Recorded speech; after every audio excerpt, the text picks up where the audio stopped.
नमस्कार, आप देख रहे हैं सिटी पोस्ट लाइव और मैं हूं दीपक शर्मा। लालू प्रसाद यादव राजद सुप्रीमो काफी लंबा समय जेल में बिताकर अब बाहर हैं।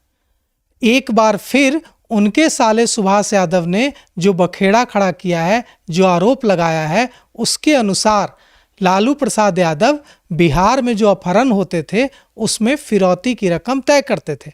सीएम हाउस में मीटिंग होती थी और उस मीटिंग में तय होता था कि अपहरण के बाद, यह हम नहीं कह रहे, यह लालू प्रसाद यादव के साले सुभाष यादव कह रहे हैं, वे कह रहे हैं कि फिरौती की रकम तय होती थी सीएम हाउस में। इस पर बात करने के लिए हमारे साथ हैं जदयू के नेता राजेश तिवारी।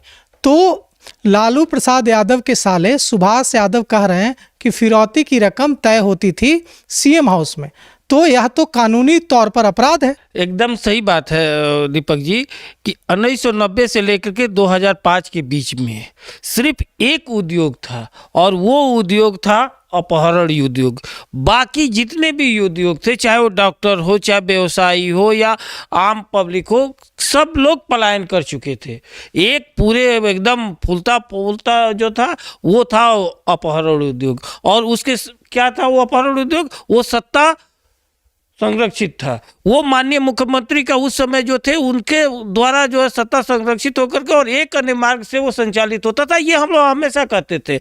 लेकिन जो उस समय के जो इसमें ज़्यादा जिसका नाम आता था और माननीय उस समय मुख्यमंत्री लालू प्रसाद यादव जी के साले राबड़ी जी के जो मुख्यमंत्री रहे 2000 से लेकर 2005 के बीच, उनके भाई जो इसके पूरे माइंड में थे, जो पूरे इसको देख रेख करते थे, वो खुद अब जब वो अपना बयान दिए हुए और खुद वो कह रहे हैं कि नहीं, हम लोग तो सिर्फ एक मोहरा थे, लेकिन इसके पीछे लालू प्रसाद जी थे। ये निश्चय ही अब इसको नए सिरे से जांच की मांग है। जदयू क्या अब कानूनी कार्रवाई होनी चाहिए, क्या होना एकदम देखिए, यही तो बात है। कुछ दिन पहले आप जो आई हुई थी ममता कुलकर्णी, उनका ममता कुलकर्णी का इंटरव्यू आप देखे होंगे, जिसमें उस समय का पूरा एकदम जो भी लालू प्रसाद का किस तरह का क्या क्या वो करते थे और वो टोटल बयान की हुई है। अब जो सुभाष यादव का और सुभाष यादव देखिए इसलिए नहीं कि वो साले थे, बल्कि ये सब जितना होता था, अपहरण होता था, जितना मर्डर हुआ है, जिस तरह से व्यवसायियों को किया गया है, चाहे जमीन का मामला हो, जो सत्ता संरक्षित होता था, टोटल में वो भागीदार थे। और ये कौन नहीं जानता था कि साधु यादव और सुभाष यादव इसमें जो उनको का ज्यादा देखिए, आप तो भारतीय जनता पार्टी कह रही है कि इसकी जांच होनी चाहिए और जांच कर एफआईआर दर्ज होना चाहिए। जदयू का क्या स्टैंड है? एकदम जांच होगा और जांच होना भी चाहिए, क्योंकि हम लालू प्रसाद यादव के खिलाफ एफआईआर होनी चाहिए। देखिए, मांग की बात पर ये एकदम होना चाहिए, क्योंकि ये आप जिस तरह से वो स्वीकार किए हैं, ऑन कैमरा स्वीकार किए हैं, आपके कैमरा पर वो स्वीकार किए हैं कि हाँ ऐसा ऐसा हमको लालू जी के कहने पर ये हम लोग कहते थे, हम लोग का गाड़ी उठाते थे लालू जी के कहने पर किए हैं, जो गाड़ी शोरूम से उठाए हुए हैं, और तरह तरह का जो जगह जगह नाम दे रहे हैं, जो अपहरण का लोग का वो लोकेशन बता रहे हैं। ये तो रियली बात है कि इसको जांच करके और किसी तरह से नार्को टेस्ट कराया जाए और जो हो इसको सच्चाई सामने आना चाहिए। चूंकि उस समय 118 नरसंहार हुआ, बिहार जंगल राज के रूप में हुआ। जितने अपहरण हुए वो देखिए, उस दौरान अपहरण रोज की बात थी, लगातार अपहरण होते थे और उसमें राष्ट्रीय जनता दल के नेताओं का नाम उठना उस समय रोजमर्रा की बात थी। तो क्या जनता दल यूनाइटेड यह मांग करता है कि उन तमाम अपहरण की जांच करवाकर और फिर से एफआईआर दर्ज होनी चाहिए कि उसमें राजद की क्या भूमिका थी? राजद का ही नहीं, उसमें लालू प्रसाद और उनके परिवार का क्या भूमिका है ये है। चूंकि ये अभी तक ये हो रहता था कि साधु यादव सुभाष यादव पर ये मामला फेंका जाता था, लेकिन अब जो आया है प्रकरण ये सिर्फ और सिर्फ राजद की बात नहीं है, जितने भी इसमें हुए ये टोटल, क्योंकि उस समय का बिहार का दौर के जो लोग याद करते हैं, जिस तरह से आईएएस की पत्नी सुरक्षित नहीं रहती थी, घर की बेटियां दिन में नहीं निकल पाती थी, ये स्थिति था, तो उसको तो जांच तो जरूरी है। और ये सुभाष यादव जो बोले हुए हैं, इसको तो रियल बात है कि इस पर जांच करा करके और लालू प्रसाद और जो भी उसमें संलिप्तता रहा है उस पर कार्रवाई करना चाहिए। नहीं तो कार्रवाई करने की आप ही तो सरकार में है, कार्रवाई कौन करेगा? यही देखिए, सरकार तो किसी को बचाती है न फंसाती है।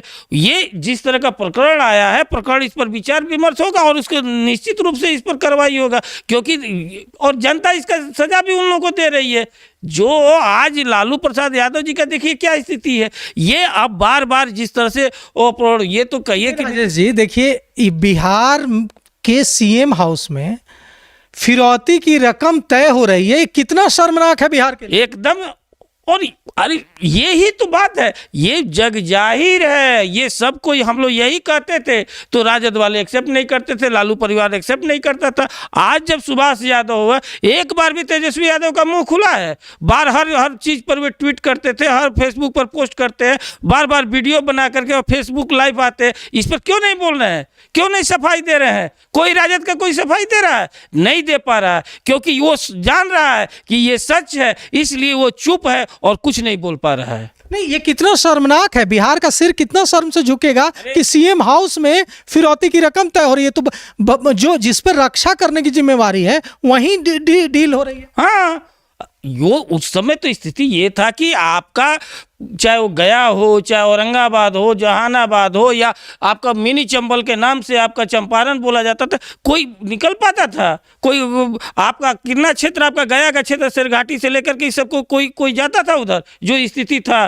कितना 118 सचाव मियाँपुर नरसंहार हो या शंकर बिगहा नरसंहार हो, आप देख लीजिए क्या क्या स्थिति रहता था। कितना सेना का प्राइवेट सेना खड़ा हो गई थी, आपस में मार काट लंगा ऊंचा हुआ था, क्या स्थिति था। यहाँ तक कि न्यायालय को ये कहना पड़ा कि जंगल राज है, और उसको आज के डेट में जिस तरह रियल है कि जिस तरह से उस समय के घटनाओं का अभी तक जांच हो रहा है, कोर्ट न्यायालय में चल रहा है, इसका एक सामूहिक एक कमेटी बना करके इसको जाँच करके, और इन लोगों को जो आज के डेट में अपने आप को जो कालनेमी बने हुए हैं, आज के डेट में ये राम राम कर रहे, पहले का क्या इनका असली रूप रहा है, ये इस पर जांच कराया जाए, नहीं तो भविष्य में इस तरह के झांसे में अगर कोई आ जाएगा तो दिक्कत हो जाएगा। इसलिए जरूरी है कि इसको जांच करा करके और जो भी दोषी हो उस पर उचित से उचित कार्रवाई की जाए। तो जनता दल यूनाइटेड मांग कर रहा है कि इस पूरे मामले की उच्च स्तरीय जांच हो और अपहरण उद्योग जो चलता था बिहार में उससे जुड़े तमाम लोग, चाहे वे राजद से हों